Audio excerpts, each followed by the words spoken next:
বহুল প্রতীক্ষিত মার্কিন প্রেসিডেন্ট নির্বাচন নিয়ে বিশ্ববাসীর কৌতূহলের অন্ত নেই। বিশ্বের সবচেয়ে প্রভাবশালী দেশটিতে কিভাবে ভোট হয়, কিভাবে হয় ফল গণনা, এই সব কিছু নিয়েই রাজ্যের আগ্রহ। তাই চলুন এক ঝলকে জেনে নেওয়া যাক মার্কিন প্রেসিডেন্ট নির্বাচনের ভোট গণনার খুঁটিনাটি। মার্কিন প্রেসিডেন্ট নির্বাচনে বিজয়ী হতে হলে প্রার্থীকে দুই ধরনের ভোটে জিততে হয়।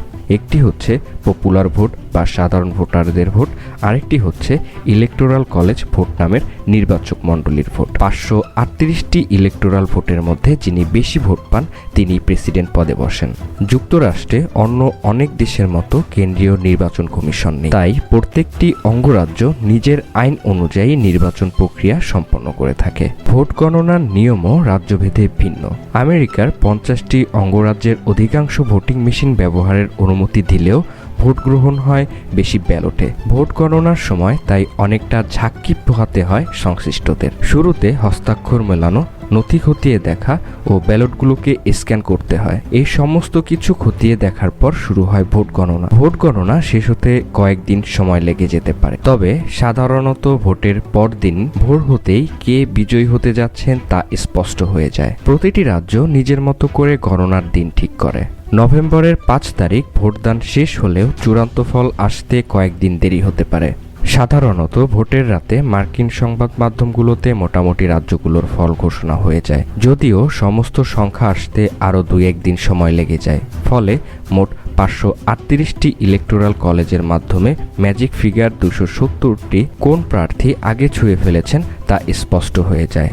সেই ফলাফলের ভিত্তিতে অপর প্রার্থী পরাজয় স্বীকার করে নেয়। তারপর বাকি থাকে আনুষ্ঠানিক ঘোষণা। এবারের প্রেসিডেন্ট নির্বাচনের প্রধান প্রতিদ্বন্দ্বিতা হচ্ছে সাবেক প্রেসিডেন্ট ডোনাল্ড ট্রাম্প ও বর্তমান ভাইস প্রেসিডেন্ট কমলা হ্যারিসের মধ্যে।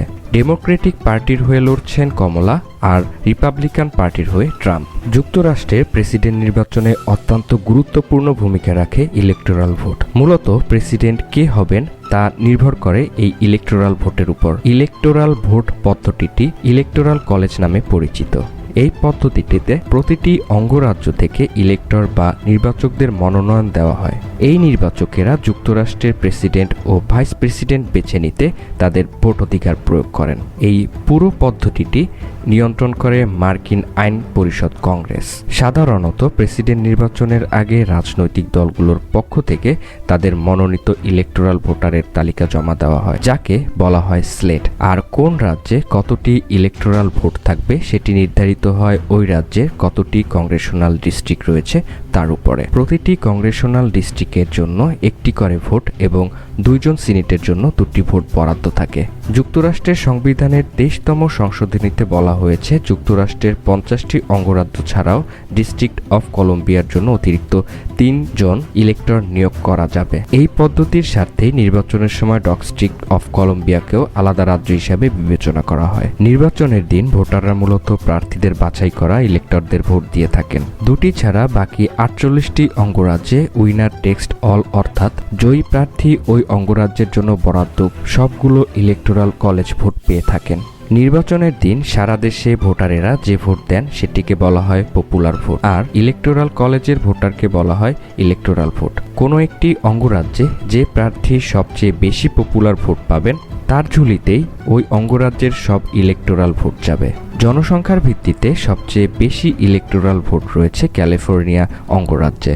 এই অঙ্গরাজ্যে ইলেক্টরের সংখ্যা 54টি। নির্বাচনে ট্রাম্প কিংবা কমলা যিনি এই অঙ্গরাজ্যের সবচেয়ে বেশি পপুলার ভোট পাবেন তার ঝুলিতেই যাবে ক্যালিফোর্নিয়ার সব ইলেকটোরাল ভোট। তবে এক্ষেত্রে ব্যতিক্রম মেইন ও নেব্রাস্কা অঙ্গরাজ্য। এই 2 অঙ্গরাজ্যে আনুপাতিক হারে ইলেকটোরাল ভোটারের বণ্টন করা হয়। 2016 সালের নির্বাচনে মেইন অঙ্গরাজ্যে বিজয়ী হয়েছিলেন হিলারি ক্লিন্টন, কিন্তু আনুপাতিক হারে নির্ধারিত 4টি ইলেকটোরাল ভোটের মধ্যে হিলারি পেয়েছিলেন 3টি ও ডোনাল্ড ট্রাম্প পেয়েছিলেন 1টি। প্রেসিডেন্ট নির্বাচনে ইলেকটোরাল ভোটের সংখ্যা রয়েছে 538টি এবং প্রেসিডেন্ট হওয়ার জন্য দরকার 270টি। সুতরাং একজন প্রেসিডেন্ট প্রার্থী মোট কতটি অঙ্গরাজ্যে জয়ী হলেন এবং সেসব অঙ্গরাজ্যের জন্য বরাদ্দ থাকা নির্দিষ্ট সংখ্যক ইলেকটোরাল ভোট মিলে মোট কতটি ইলেকটোরাল ভোট পেলেন তার উপরে নির্ভর করে কে হচ্ছে পরবর্তী প্রেসিডেন্ট।